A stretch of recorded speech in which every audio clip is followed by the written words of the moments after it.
Sean muy bienvenidos. Esta es la hora de la justicia.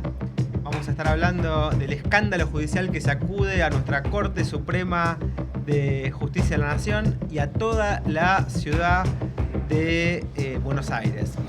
Pero no nos referimos a la inminente detención de la expresidenta, que también es un tema súper delicado, del que también, por supuesto, vamos a estar hoy hablando con nuestros invitados, porque es un tema que incumbe a todos los argentinos, a todo el país y a las instituciones judiciales particularmente. Pero vamos a tocar un tema en nuestro programa que es un poco más judicial y que es un poco más académico, si se quiere. Nuestros dos invitados de hoy son dos grandes profesionales del derecho. Por eso vamos a estar discutiendo sobre un precedente muy polémico del máximo tribunal federal. Y por supuesto que también vamos a hablar de la expresidenta, porque es imposible no hablar de eso a pocas horas de su inminente detención. Lo primero que me gustaría decir para los que no son asiduos seguidores de la jurisprudencia del Alto Tribunal Federal es que el precedente al que nos vamos a referir, que es el precedente Levinas o Ferrari, como prefieran llamarlo, no aparece como un fallo intempestivo de la Corte. Personalmente, ya me van a escuchar, no lo comparto de ninguna manera, tengo muchas objeciones contra este precedente, pero no se puede negar de ninguna forma que la Corte, en su jurisprudencia a lo largo de estos últimos años, ha ido dejando pistas o pautas, nos ha ido dejando indicios, ¿no?, de que se iba a llegar a un fallo como el que se resolvió a fines del año 2024. Recordemos los precedentes Nisman, Carrales, Bassani, el precedente Mármol y también Ciudad Autónoma de Buenos Aires, todos los cuales finalmente desembocaron en el precedente Levinas. Así es que, como primer punto, a favor quizás de los argumentos del Alto Tribunal Federal, es que este precedente no fue un fallo sorpresivo. Más allá de todas las críticas que fundadamente se le han hecho a este precedente, la realidad es que el fallo, y ya lleva prácticamente 6 meses de vigencia y de, entre comillas, implementación, ¿no?, con sus luces y con sus sombras, con todos los argumentos que hay a favor, pero también en contra, con todos estos vericuetos legales que fue generando este precedente, ¿no? Está claro que es un fallo polémico también, como el que acaba de relacionarse con la detención de la expresidenta, pero sobre todas estas cuestiones queremos entonces debatir con nuestros invitados. Como decíamos antes, hoy tenemos a dos grandes profesionales que han marcado quizás hasta una época en la Universidad de Morón, dos especialistas, dos, podríamos decir, aguerridos litigantes y sobre todo dos grandes colegas y fundamentalmente dos amigos a los que enseguida vamos a presentar. Quiero mantener un poco el suspenso, la incógnita de sus nombres, ¿no? Pero me acompañan también, como siempre, en la conducción el jurista Rodrigo Germán Francone, Carolina Arzaindenda en la producción, Mauricio Baños, Alejandra Córdoba, Mariana Torres y todo el equipo de Dos Reyes, a quien también saludamos y les damos un fuerte aplauso. Y ahora sí agradecemos y aplaudimos también a nuestros invitados de lujo, el señor Rolando Moreto aquí a mi izquierda y Leonardo Brandi Camejo, que no sé si se está conectado o se está conectando desde la ciudad de Bariloche. Un fuerte aplauso entonces para todos ellos. Ahí estamos tratando de conectarlo al doctor Leonardo Brandi Camejo, que ya lo vemos en pantalla. Entonces,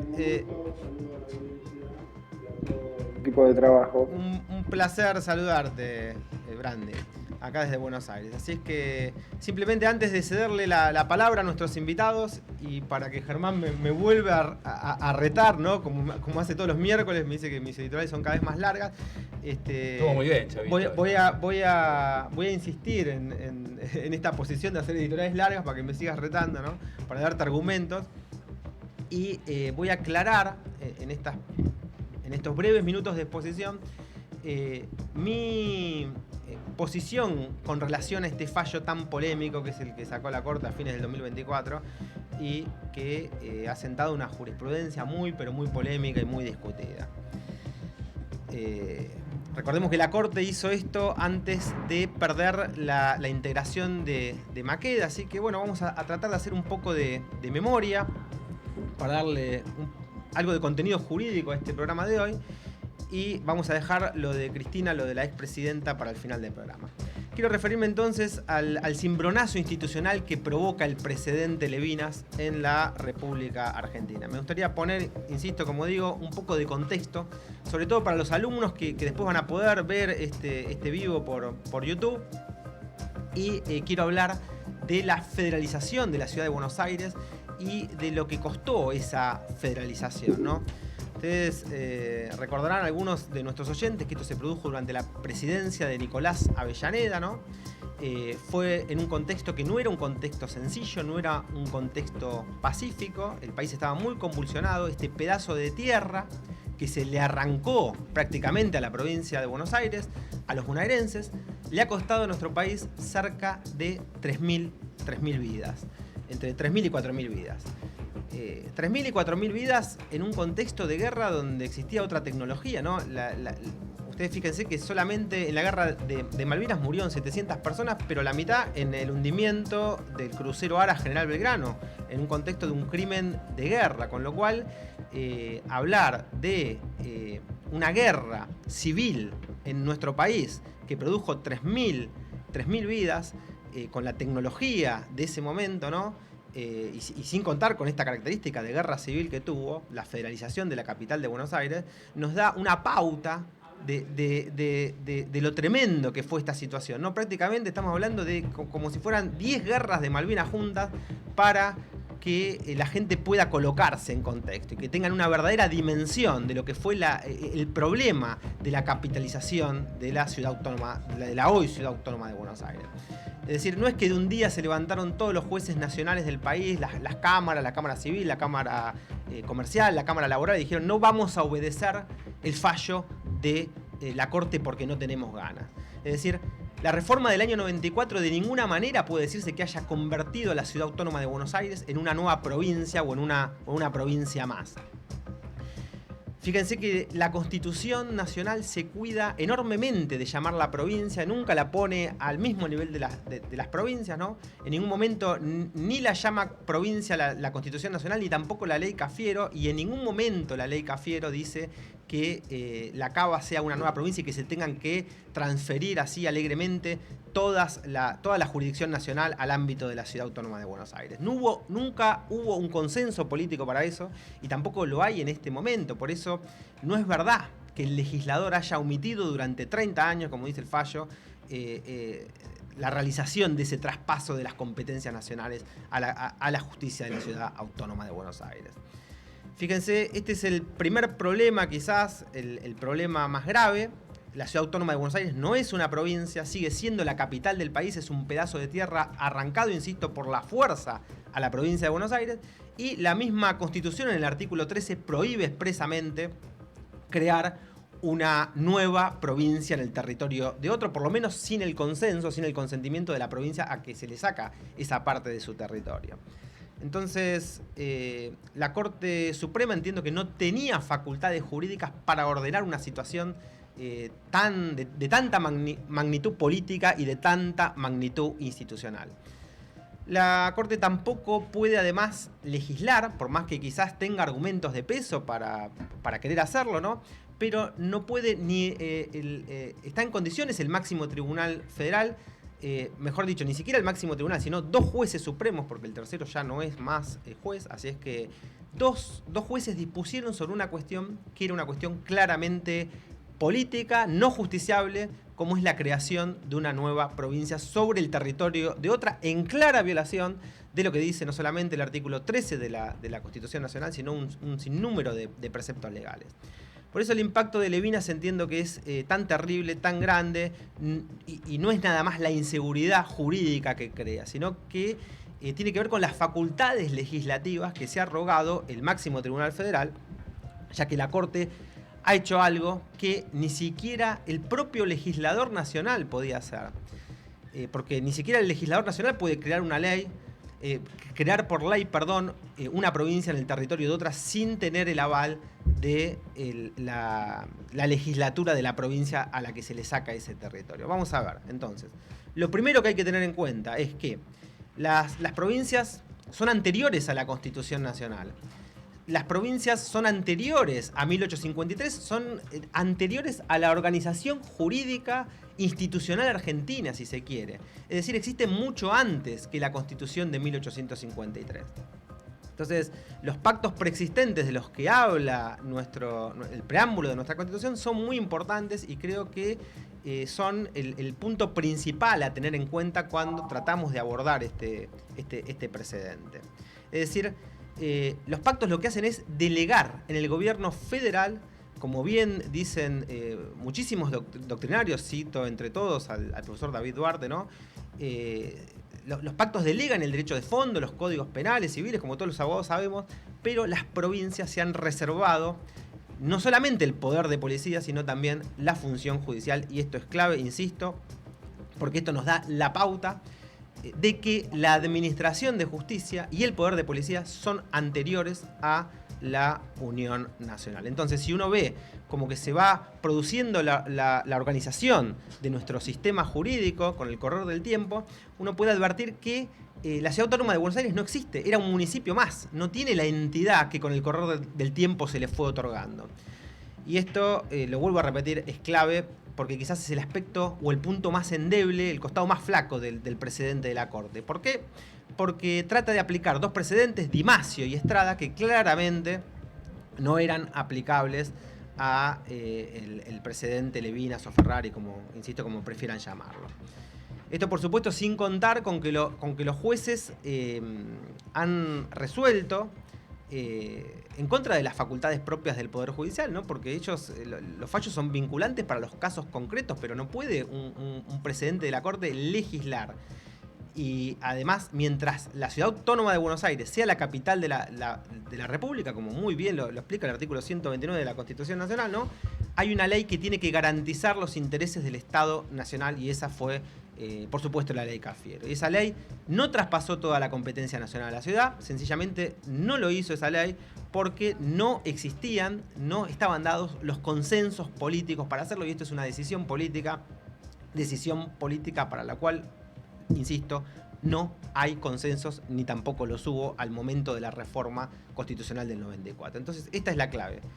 La jurisdicción provincial es originaria, pero la jurisdicción nacional es una jurisdicción derivada en virtud de las facultades delegadas por las provincias, y la provincia de Buenos Aires, además, no cedió parte de su territorio para que dos santafesinos, con todo el respeto que le tengo a la provincia de Santa Fe, porque mi madre es santafesina, ¿no?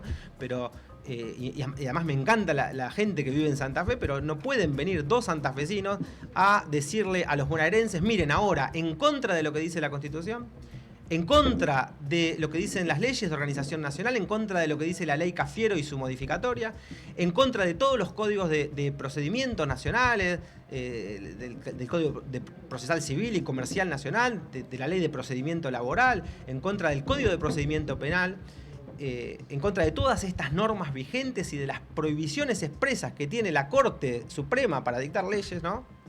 Se lanza una reforma prácticamente faraónica que deja a todos los justiciables con una sensación de inseguridad jurídica realmente que me parece era innecesaria en la coyuntura en que se dictó ese fallo. Esto, insisto, más allá de que en algún momento se pueda producir ese tan mentado traspaso de la justicia nacional a la ciudad cuando se den las condiciones de oportunidad, de mérito y conveniencia, y sobre todo cuando intervengan los órganos que son los encargados de decidir este tipo de cuestiones, no violando la ley, no violando los códigos rituales, no violando la Constitución Nacional. Esta es la forma en que lo ha hecho el fallo del Tribunal Federal, del máximo Tribunal Federal, avasallando todos los principios democráticos de nuestro sistema republicano y federal de gobierno, y encima lo hace en nombre del federalismo, lo cual parecería hasta paradójico, para usar una expresión leve, ¿no?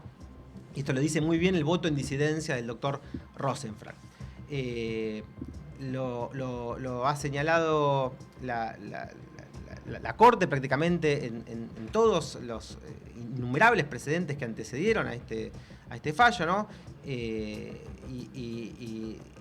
lo vuelven a repetir los fallos, los plenarios de la Cámara Civil, Nacional, Comercial, la acordada de la Cámara Laboral. Es decir, los presidentes de la Corte son vinculantes por una cuestión moral, por una cuestión del prestigio institucional que poseen los jueces que dictan esos fallos. Pero la Corte no puede legislar. Por eso se levantó la Cámara Nacional en pleno, por eso se levantó la Cámara Comercial, por eso se levantó la Cámara Laboral y dictó una acordada también la Cámara Nacional Criminal y Correccional en contra de este precedente del máximo Tribunal Federal. Es decir, prácticamente todos los jueces nacionales de todos los fueros prácticamente se le pararon de mano a la máxima autoridad judicial del país y le dijeron: lo que estás haciendo es ilegal, lo que estás haciendo es inconstitucional, nosotros no vamos a cumplir con un fallo ilegal. Entonces, ¿qué queda para los justiciables de AP? Así que por eso yo quiero escuchar, por eso hemos invitado a dos especialistas y los quiero escuchar, a Rolly Moreto, a Brandi, a Germán Francone, mi coequiper. No quiero hacer un monólogo tan largo porque ya sé que Germán después me va a criticar, así es que le voy a dar la palabra a nuestros invitados. Vamos a ir opinando si les parece, pero quiero sí dejar asentada mi posición y hacerles 2 o 3 preguntas para que los invitados y mi compañero de streaming me respondan. No quiero que me respondan estas preguntas, porque yo lo que me pregunto y hago esta pregunta, entonces estas 3 preguntas fundamentales a nuestros invitados, a mi compañero de programa, que son las que resumen básicamente todo lo que pienso sobre el fallo y entonces sí abro el juego al debate. Entonces, primera pregunta. ¿Era oportuno que la Corte dictara este fallo un día antes de la renuncia del juez Maqueda? Segunda pregunta, ¿este fallo trae más paz, trae más seguridad jurídica, provoca más caos, más incertidumbre entre los litigantes? ¿O es un fallo que trae tranquilidad jurídica a la situación, a la coyuntura que está viviendo el país? Tercera pregunta, ¿este fallo hizo que los jueces nacionales, que las cámaras civil, comercial, etcétera, vayan a respetar de aquí en más las decisiones de la Corte o las vayan a respetar menos? Y agrego estas 2 últimas inquietudes y ahora sí no amago más y los dejo hablar a ustedes, ¿no? Y es lo que ya venía diciendo en la editorial, ¿no? ¿La Corte puede legislar? Ya sé que en otros precedentes lo hizo, como el precedente FAL, pero en definitiva, ¿el máximo Tribunal Federal tiene facultades para dictar leyes en contra de la Constitución y en contra de las leyes que dicta el Congreso de la Nación? Y ahora sí, última pregunta. ¿La Corte se acordó cuando dictó este fallo que la federalización de la Ciudad Autónoma de Buenos Aires costó más de 3.000 muertos y que era un territorio provincial y que su poder judicial es derivado y que la Constitución Nacional dice que una ley del Congreso tiene que garantizar los intereses federales mientras la Ciudad Autónoma de Buenos Aires siga siendo la capital de la República? Así es que ahora sí ya dejo a hablar a los colegas. Esta es mi inquietud, que básicamente puede resumirse en una sola frase. Es decir, un juez de la Corte, por más alta que sea su jerarquía, ¿tiene facultades para fallar en contra del texto expreso de la ley que ha sido, por supuesto, invocado por los litigantes? Es decir, un juez de la Corte está autorizado para fallar en contra de un sinnúmero de leyes y en contra de la Constitución Nacional y de dictar leyes. Le paso la palabra en primer lugar a Rolly Moreto, a Brandi Camejo, que nos está escuchando ahí desde Mar del Plata, y está Bariloche, a Germán Francone de Bariloche. De Bariloche, perdón, de Bariloche. No sé a quién escuchó primero. No sé, ante todo, Chavito, arrancaste el programa haciendo una presentación diciendo que te acompañaban 2 grandes juristas, personas de intachable trayectoria, etcétera, etcétera.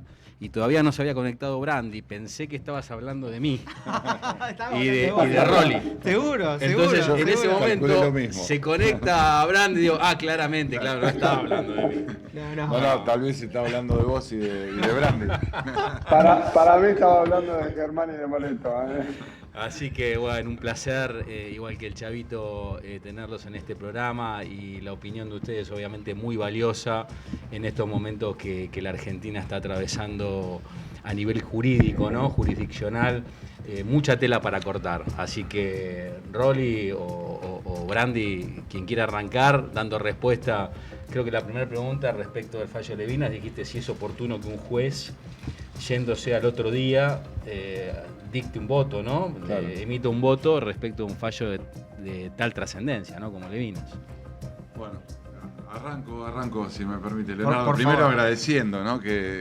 Me parece que, digo, para nosotros, tanto para Leonardo como para mí, bueno, es una alegría compartir con ustedes. La alegría es nuestra, por Este favor. ámbito, felicitarlo por Histórico, por lo que este están es un llevando programa adelante, histórico. La verdad que para nosotros es muy significativo, porque creo que siempre es importantísimo darse el espacio para profundizar el ejercicio del derecho, el estudio del derecho, que sin lugar a duda es lo que marca y regula el comportamiento de la sociedad en su conjunto. Así que bueno, quería marcar ese tema. Después, obviamente, en cuanto a las cuestiones que estás planteando, Chavo, algunas reflexiones, ¿no? Obviamente uno no se cree el dueño de la verdad revelada, sino simplemente puede llegar a ser, digamos, algún tipo de análisis que excede también lo jurídico, ¿no? Que apunta sin duda primero al sentido común y a la lógica, que es lo que tiene que marcar el derecho, ¿no?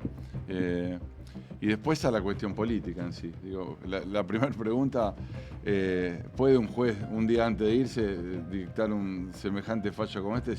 Obviamente que la respuesta es con sentido común y lógica es no, ¿no? Porque obviamente que, digamos, esta decisión engloba, independientemente de las cuestiones jurídicas, engloba muchas cuestiones de lo político, porque la lucha entre las competencias, entre la jurisdicción de la ciudad de Buenos Aires y de la nación, bueno, ha surgido desde el mismo momento en donde, digamos, formalmente y jurisdiccionalmente nació la ciudad de Buenos Aires. Estamos hablando del traspaso de la policía, estamos hablando de, digamos, los bancos que van a aplicar, si es el Banco Ciudad o el Banco Nación, que van a aplicar, digamos, en la cuestión de los depósitos para cumplimiento de las cuestiones civiles, de las cuestiones laborales.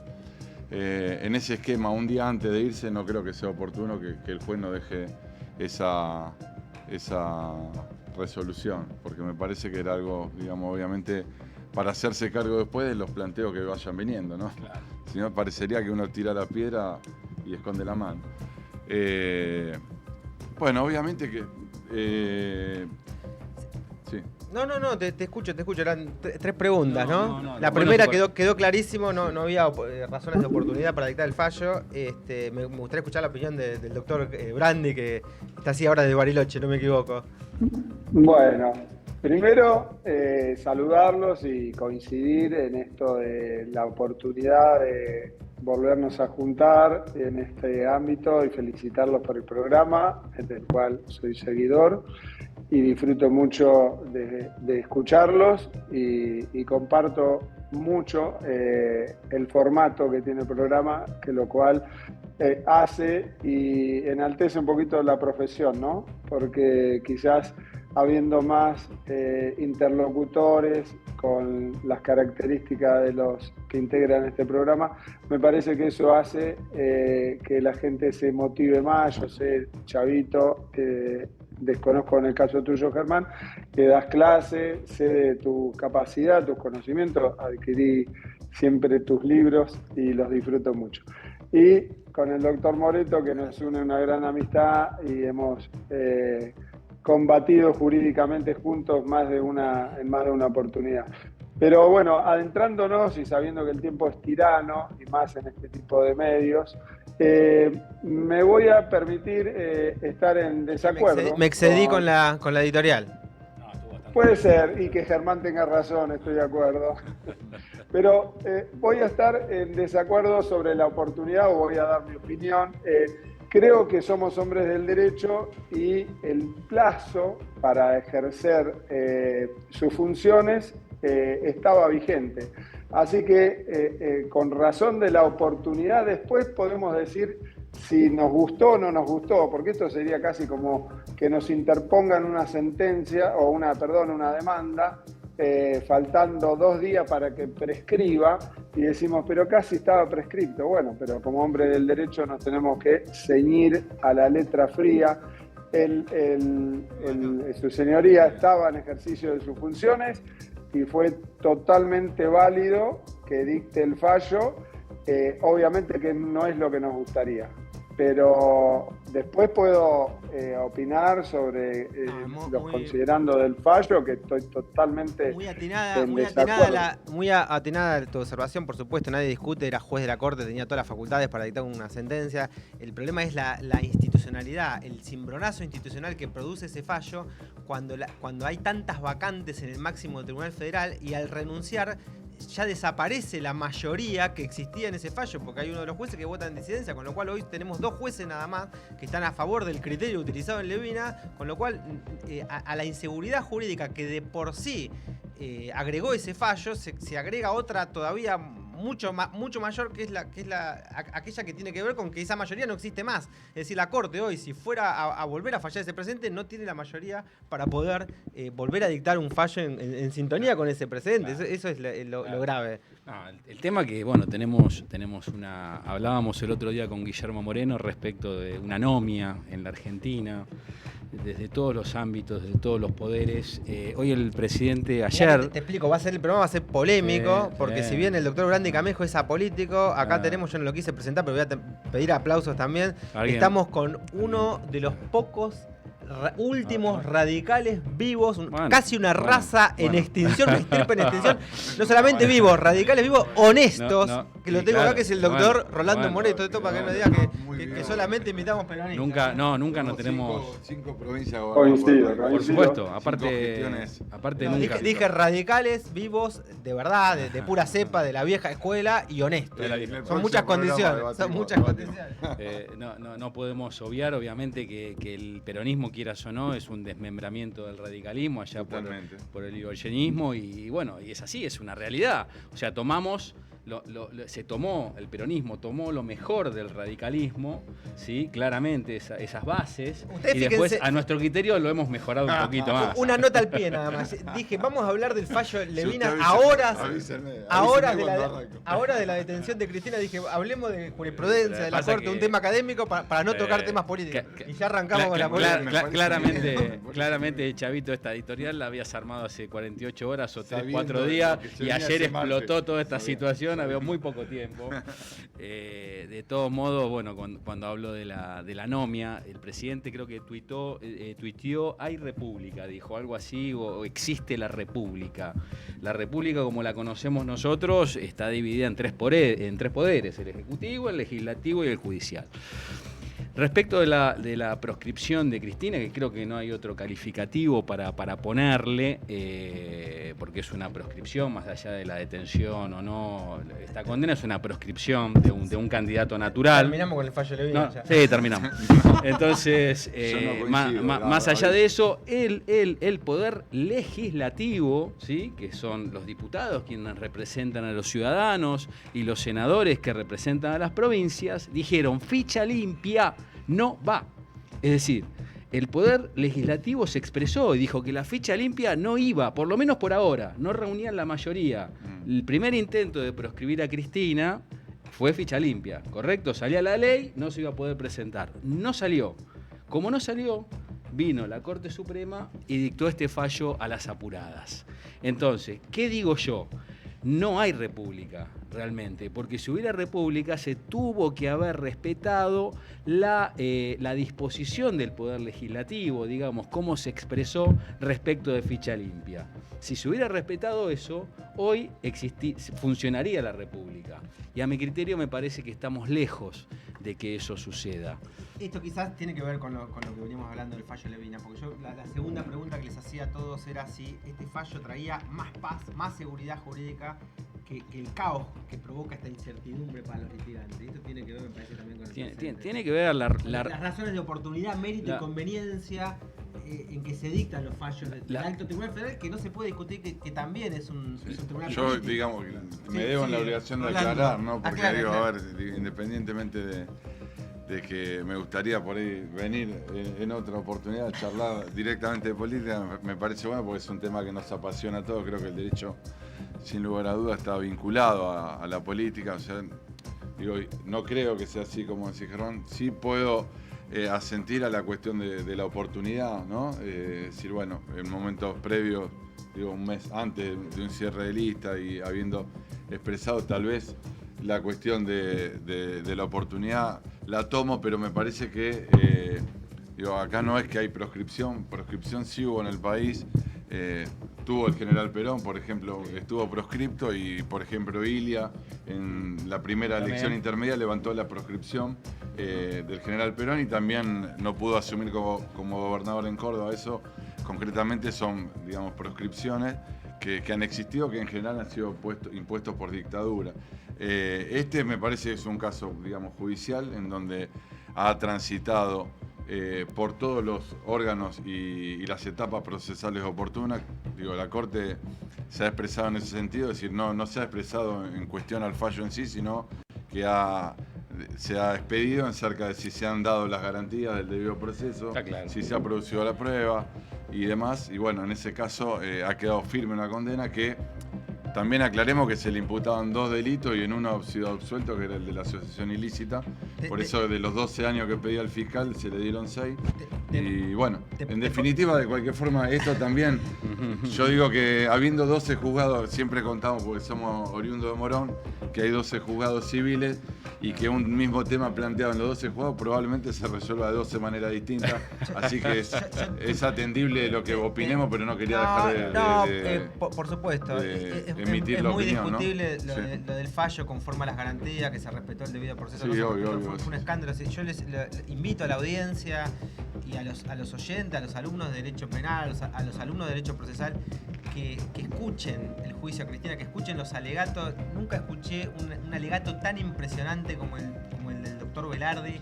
Es terrible. Esto lo he escuchado. Y más allá, insisto, más allá de la justicia o la injusticia de un fallo, que eso será para discutir y que no nos vamos a poner de acuerdo en esta mesa, porque por supuesto radicales, peronistas, es imposible que tengamos un consenso en cuanto a la justicia o la injusticia del fallo. Pero el procedimiento en sí, el procedimiento que es ese debido proceso legal que lleva a la sentencia, acusación, defensa, prueba y sentencia, fue realmente paradigmático en lo escandaloso. Fue, creo que, el proceso más escandaloso de los últimos 2 siglos que se ha producido en el país. Realmente fue eso, Chavito, lo he escuchado. Con mucha lo he escuchado. Y vuelvo a repetir, más allá de si es culpable o es inocente desde el punto de vista ontológico, cosa que no vamos a discutir aquí porque no nos vamos a poner de acuerdo. Hablo desde el punto de vista procesal, las arbitrariedades, las irregularidades, las cosas absurdas que se vieron a lo largo de ese proceso no se vio nunca, por lo menos tan públicamente en la historia del derecho procesal penal. El alegato de Berardi está estudiado en todas las universidades del país, en el derecho penal, se ha hecho prácticamente un libro, se han hecho ensayos de ese alegato. No es una emboscada, nunca hubo. No, me parece que de alguna manera nunca hubo una batalla tan puntual, punto por punto, que se ha redarguido de falsedad o se ha dicho esto se dice esto, pero no fue así por esto, y fue punto por punto, sea, motivo de estudio. A ver, esto. literalmente, entonces, si querían condenar a Cristina, primero tenían que condenar a las 2/3 partes del Congreso de la Nación. Pero más allá de que la es realidad discutible el tema del fallo. Sí, por eso. A ver, también el fiscal Brandi, que está ahí Luciani, de Bariloche, lo queremos escuchar. Sí. Bueno, simplemente agregar. Si no vuelvo a casa, Brandi, te pido que llames a. ¿Por qué? Una ¿Te vas a quedar ahí? Pedí un habeas corpus. Sí, en Nación, en Cava, en la justicia de Cava. Interponemos una habeas corpus. Bueno, creo que hablando un poquito y siguiendo el hilo propuesto. Boca Levina. Claro, siguiendo un poquito el hilo propuesto de las preguntas, creo que no aporta seguridad jurídica este fallo y sí nos da el pie a adentrarnos en la inseguridad jurídica, que ahí están opinando sobre eso, ¿no? De lo que fue el escandaloso proceso, más allá del resultado, más allá pero como proceso en sí, como partitura jurídica, creo que el proceso fue desastroso, por calificarlo de alguna forma no tan peyorativa. Creo que lo más similar a ese proceso fue la causa de los cuadernos, que se usaban pruebas que eran fotocopias que no se sabían de dónde habían salido. Estoy totalmente de acuerdo que es una obra digna de ser estudiada por quienes estén iniciándose en el derecho, y sin hablar de los extensos y brillantes alegatos. Entonces, desde ese lugar, el fallo Levina no aportó seguridad jurídica, sino que viene en consonancia en el hecho de la inseguridad jurídica reinante, la inseguridad jurídica que nos acompaña hace bastante tiempo. No nos olvidemos, haciendo un poquito de historia, si se me permite, estamos a 5 días del 16 de junio, que fue el bombardeo, mal llamado, sintetizado en La Plaza, porque se bombardeó también La Plata, se bombardeó también Mar del Plata, se bombardeó también la residencia presidencial, hubo más de 350 muertos. Entonces, esto de las cosas se hacen como yo quiero, está llevado al proceso. No se respetó el debido proceso. Después podemos hacer juicios de valor, si llevando adelante un buen proceso el resultado hubiera sido el mismo. Vos querías que grande te ponga la vida corpo. No, estoy acostumbrado. No, pero no estoy desde que estoy en la política. Cuando hablamos de proceso, entendemos que el principio de inocencia, por no entrar, no importa la figura del imputado, pero si estamos hablando de que no se respetó el principio de inocencia de una persona... No se respetó nada. Ahora por eso, pero te no pongo importa, un punto ahí para no seguir martirizándolo a Rolly, pobre, el único radical de la mesa. Te pongo un punto ahí. Y la pregunta concreta es entonces, este precedente Levina, estos precedentes que viene dictando la Corte, a los que ya nos tiene acostumbrados, ¿no? Hace que los jueces nacionales, que las cámaras civil, que la Cámara Comercial vaya a respetar más las decisiones del Alto Tribunal Federal o menos. Le vuelco la pregunta a todos los miembros del panel y al doctor Brandi también, el que quiera hablar, ¿no? Yo creo que... Streaming relajado. Yo, Chavito, creo que realmente a partir del año 2015, cuando metieron 2 jueces por decreto, a partir de ese momento la República empezó a temblar. Empezamos a darnos cuenta que efectivamente se podía hacer cualquier cosa en la Argentina y no pasaba nada. Después vinieron infinidad de fallos. De hecho, una vez la Corte se tuvo que reunir apresuradamente a partir de un fallo que había liberado a una persona que estaba condenada por delitos de lesa humanidad, y mandaron una ley al Congreso y en 48 horas salió la ley y automáticamente la Corte falló a partir de esa ley, diciendo necesito una ley para fallar. Bueno, evidentemente la Argentina llora por justicia, por equidad y por dar a cada uno lo suyo. Nos quedan muy pocos minutos. Sí. Quiero tus reflexiones. No, a ver, lo del decreto en realidad necesitó después la ratificación de los jueces por decreto, necesitaban la ratificación del Senado, que hasta ahí no ejercieron.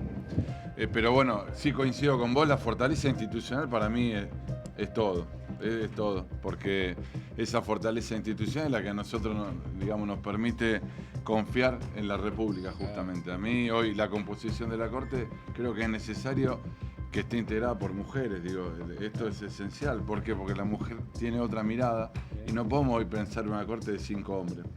Creo que atrasa 50 años como mínimo.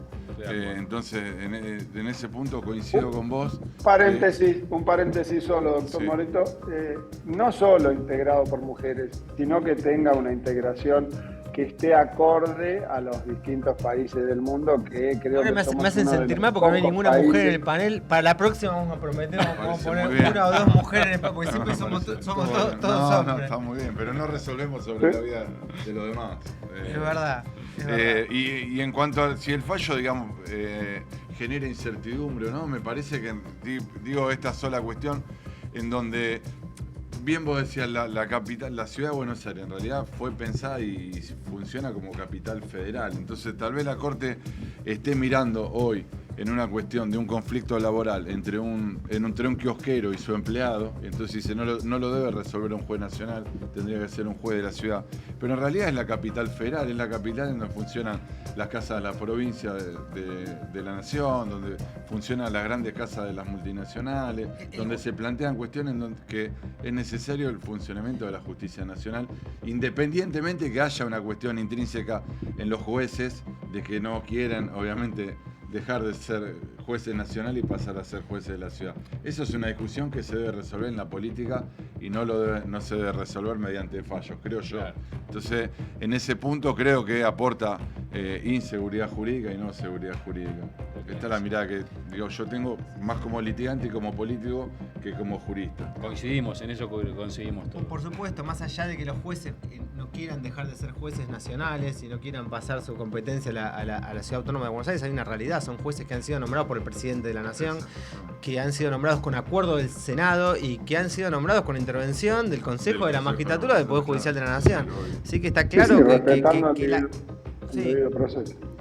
Brandi, quedan muy pocos minutos, queremos tu conclusión ya para ir cerrando el programa y nada, un placer que hayas estado con nosotros en la hora de la justicia, ¿no? Realmente un panel de lujo hemos tenido esta tarde noche en nuestro streaming. Bueno, es mutuo, la verdad que cuando estaba invitado no sabía cómo era la dinámica desde acá de Bariloche, si iba a tener buena conexión o no.